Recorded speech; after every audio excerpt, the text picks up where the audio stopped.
Todos los coleccionistas tenemos un sueño, abrir un sobre y encontrar esa carta que parece imposible. Una carta que no solo brille, sino que te haga sentir que tienes oro en las manos. En los años 2000, ese sueño tenía un nombre, Gold Star. Carta shiny con un símbolo dorado junto al nombre, que aparecía tan poco que parecía que era una leyenda. Para muchos era simplemente una ilusión inalcanzable, pero para quienes lograron sostener una en sus manos, se convirtió en una historia que nunca olvidarán. Hoy vamos a descubrir cómo nacieron y por qué, después de 20 años, sigue siendo el santo grial del coleccionismo Pokémon.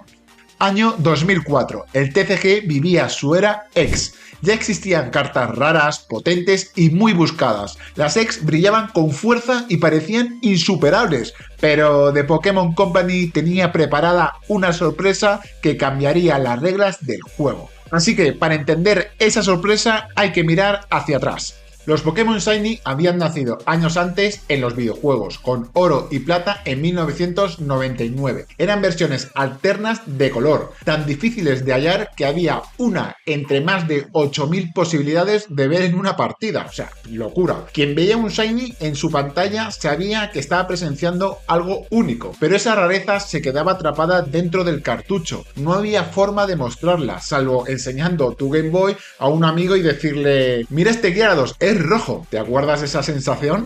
Increíble, ¿no? Ese año aparecieron las Gold Star. Por primera vez los jugadores podían ver a los Pokémon Shining impresos en cartas oficiales. Te puedes imaginar la nostalgia que fue eso, ¿no? No eran simples variaciones, cada una llevaba un detalle único que la distinguía de todo lo visto hasta entonces. Un símbolo dorado junto al nombre del Pokémon. Una marca que solo unos pocos privilegiados llegarían a tener en sus manos. Y ya para llevarse el broche dorado, como dirían en MasterChef, lo que realmente las convirtió en leyenda fue su rareza de encontrarlas. Se estima que aparecían una vez cada 72 sobres. Eso significaba abrir 2 cajas enteras y aún así lo más probable era que no te saliera ninguna, obviamente. Para muchos jugadores fue una época muy frustrante, pero para los coleccionistas esa dificultad fue justamente lo que encendió el mito. En total, durante la era X se publicaron 27 cartas Gold Star originales, repartidas en 10 expansiones y un set promocional. Cada expansión introducía entre 2 y 3 signings distintos, lo que creaba un aura de misterio en cada lanzamiento. Pero hay una pregunta que seguro te ronda la cabeza: ¿y por qué a veces escuchamos que son 28? Yo te lo digo, porque en 2021, dentro del set Celebraciones, apareció el Greninja Gold Star como carta promocional, un homenaje moderno a aquellas joyas del pasado, que recordaba a los coleccionistas más veteranos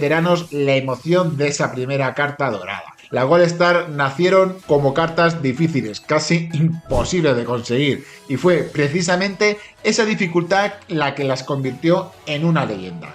Pero claro, detrás de cada carta hay un artista, y las Gold Star no fueron la excepción para nada. Lo que las hizo aún más especiales de lo que ya son fue que no todos los ilustradores podían trabajar en ellas. Se reservaron para un grupo muy pequeño, se puede decir que era parte de una élite secreta. Uno de ellos, por supuesto que lo conocéis, que es Masakazu Fukuda, fue quien inmortalizó 2 de las más codiciadas, Espion Gold Star y Umbron Gold Star. Su estilo detallado y expresivo convirtió a esas cartas en símbolos del coleccionismo de alto nivel. Fue el encargado de ilustrar al imponente Charizard Gold Star, una carta que aún hoy es uno de los iconos absolutos del TCG. Quien no colecciona Charizard, imprimió su sello personal en estas cartas y bien que se nota. Y eso explica en parte por qué unas se volvieron más deseadas que otras. El estilo, los detalles, la expresión, el ilustrador, todo contribuía a reforzar la rareza de la carta y a convertirla en un objeto de culto, de coleccionismo sagrado. Porque en ese momento ser ilustrador de un Gold Star era como ser el elegido, o sea, como Neo en Matrix prácticamente. Muchos querían, pero muy pocos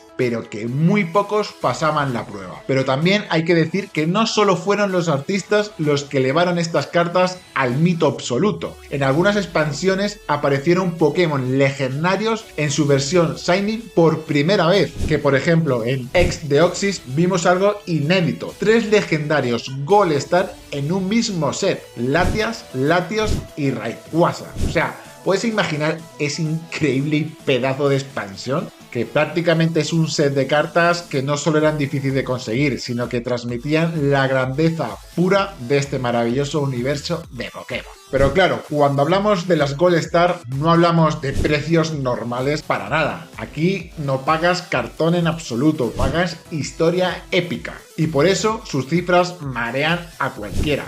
Empezamos con la joya de la corona, Rayquaza Gold Star. Qué bonita carta, por Dios. En Europa, una copia sin gradear ya rondan los 3.000 euros de media. Y si hablamos de una copia de PSA 10, las ventas se descontrolan. Fácilmente las 5 cifras en cuestión de segundos. Es la típica carta que muchos sueñan con tener, pero que muy pocos han podido ver y mucho menos tenerlo. Y luego está el eterno protagonista, Charizard Gold Star. En crudo, su tendencia está cerca de los 2.000 euros, que nada mal, ¿no? Pero en su alta graduación, la historia cambia. Un PSA 10 se ha llegado a vender entre los 17 y 19.000 dólares. Como dicen todos los coleccionistas, Charizard nunca falla. Siempre es el imán del coleccionismo, sí o sí. ¿Y qué decir de las legendarias cartas de Pop Series 5, Umbreon y Spawn Gold Star? Una reliquia que con Prismatic Evolution lo hemos vivido. Escasas, muy escasas en Europa, con listados que empiezan en los 5 u 8.000 euros. Y en PSA 10 alcanzan cifras que superan los 15.000 dólares tranquilamente.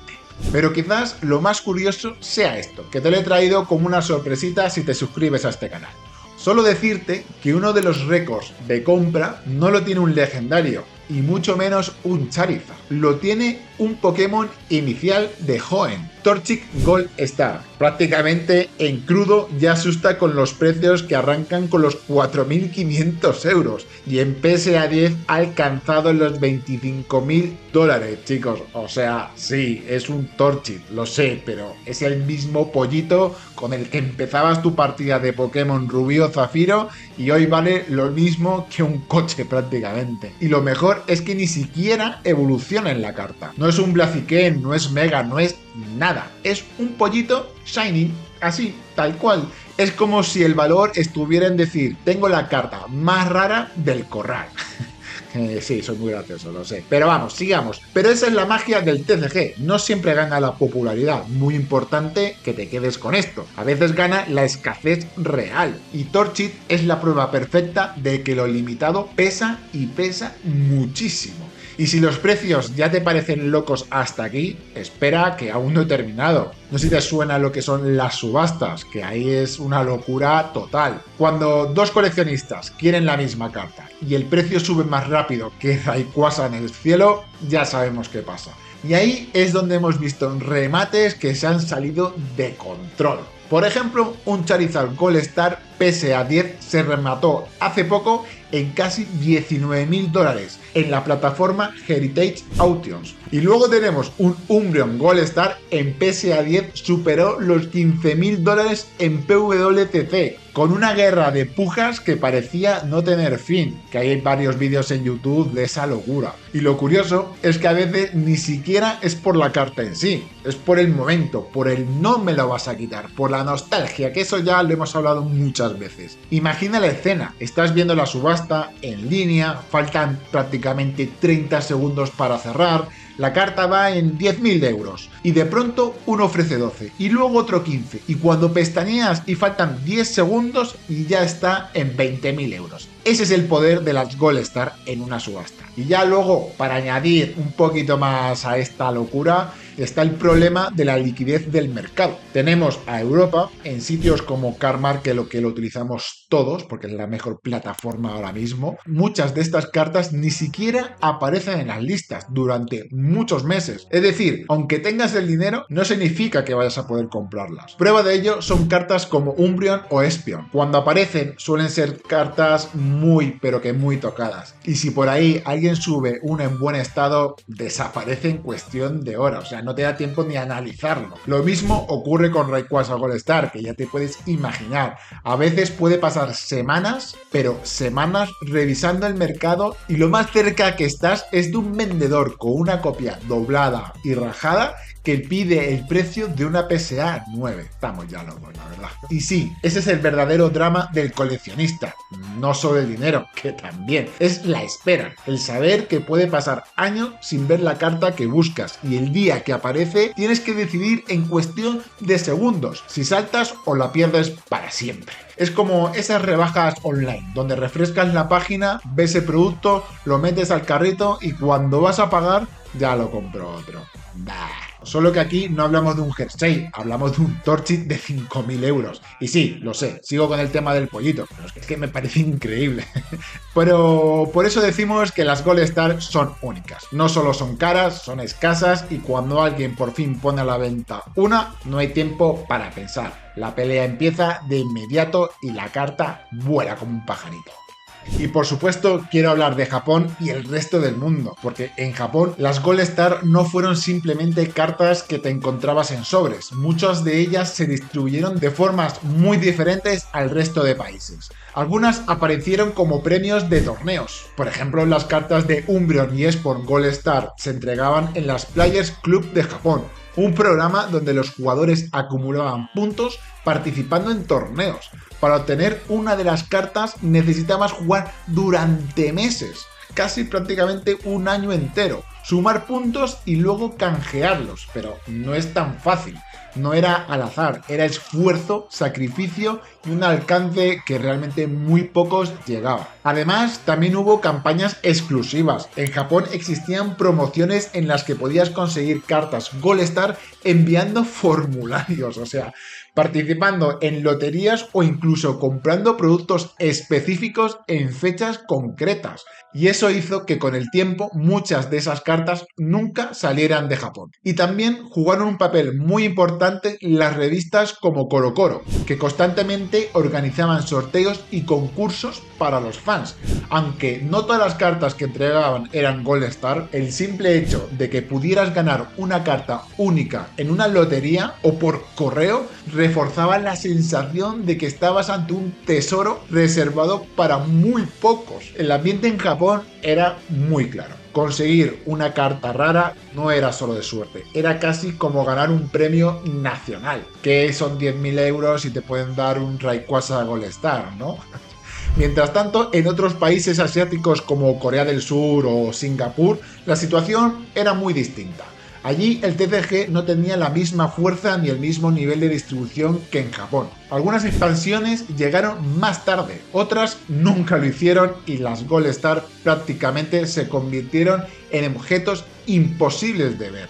De hecho, hoy en día es muy raro encontrar copias coreanas o de otros idiomas asiáticos. Y en China ni te cuento, que ya subiré un vídeo de eso dentro de poco. Esto creó una desigualdad enorme dentro de la propia región. En Japón existía la posibilidad, aunque limitada y muy exclusiva, mientras que en otros países vecinos la Gold Star era casi un mito de las abuelas. Cartas que solo podías ver en revistas o en manos de los pocos que importaban productos japoneses, pero muy pocos, contaditos con las manos podría decir. Y en lugares como por ejemplo Hong Kong, Taiwán o Singapur, las Gold Star adquirieron otro significado. Eran vistas como cartas de élite japonesa. Ojo ahí, ¿eh? Muchos coleccionistas locales dependían de importarlas y eso los convirtió en un símbolo de estatus social del coleccionismo. Tener un Gold Star en esas regiones no era solo tener una carta rara, era demostrar que habías conseguido algo que parecía inaccesible para muchos de ese país. Por eso, muchas de las copias mejor conservadas que vemos hoy siguen siendo del idioma japonés, no solo porque allí hubo más oportunidades, sino porque los coleccionistas japoneses siempre tuvieron un cuidado especial al guardar sus cartas, no como yo que tiraba las cartas en el recreo como una peonza. Han pasado casi 2 décadas desde que las Gold Star aparecieron por primera vez y sin embargo siguen brillando como si el tiempo no se hubiera detenido. No fueron solo cartas raras, fueron un símbolo, el recuerdo de una época en la que abrir un sobre era como jugar a la lotería. Lo curioso es que muchas Gold Star nunca llegaron a las manos de quienes más las deseaban. Algunas quedaron guardadas en sobres cerrados, otras terminaron olvidadas en carpetas infantiles y unas muy, pero que muy pocas viajaron a colecciones privadas donde todavía hoy permanecen escondidas. Eso también forma parte de su mito. No sabemos cuántas sobreviven ni en qué estado se encuentran. Hoy, ver un All-Star es volver a sentir lo mismo que sentían los jugadores en 2004. Una mezcla de emoción, nervios y esperanza. Que siempre hay que tener esperanza. Porque más que cartón, eran sueños impresos en dorado. Y quizás eso sea su legado. Porque las All-Star nos recordaron que el TCG no es solo un juego de cartas. Es un universo de historias, recuerdos y emociones que viajan con nosotros a lo largo de los años. Algunos las ven como inversión, otros como piezas de arte. Pero al final las All-Star nos devuelven la ilusión de cuando éramos niños y abríamos un sobre esperando lo imposible. Soy Cobita y gracias por quedarte hasta el final. No te olvides de suscribirte y nos vemos en el siguiente video. Hasta luego.